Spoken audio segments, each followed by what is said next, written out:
participado muito pouco no mix, absorva uma quebra ou uma perda muito grande no total do meu negócio. Então eu vou olhar produto por produto, né? Participação e quebra. E a multiplicação desses dois números aí, percentuais que eu vou achar, vai me dar a minha quebra real. Né?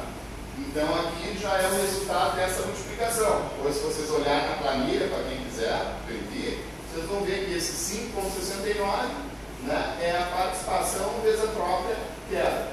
E aí eu vou chegar no cálculo do custo, que é o custo trabalhado da matéria-prima.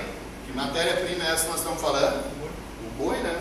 Então vocês observem aqui que no primeiro caso, eu estou pagando na real, né, quanto? 7 pila. Mas que o custo trabalhado aqui já está em R$ 8,03. Né? E aqui eu vou ter uma CAP, né, que é aplicado sobre o custo, vai me dar a margem bruta, que é o que chamam, né, que é aplicado sobre o custo, vai me dar o preço de venda.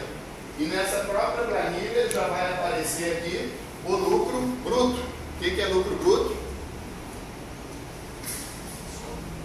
O que é lucro bruto?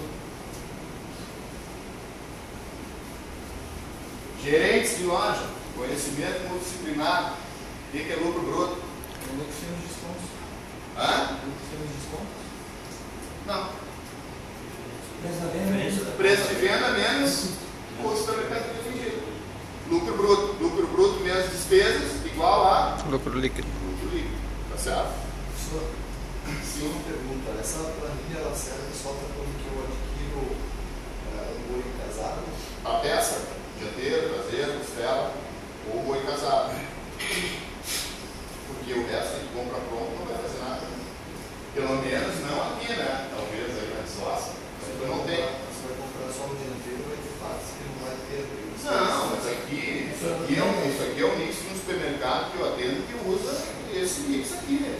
Eu apenas trouxe um mix para dar um exemplo para vocês. Um mix aqui, eu falei, ó, o que está em amarelo vocês vão preencher. O que está em branco é fórmula, que tem no Excel, que ele mesmo já vai calcular. Então, o que tem que preencher?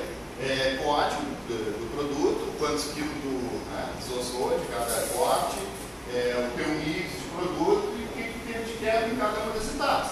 Se vocês observarem da quebra total para frente, né, já é o próprio sistema que fornece. Se ela corta,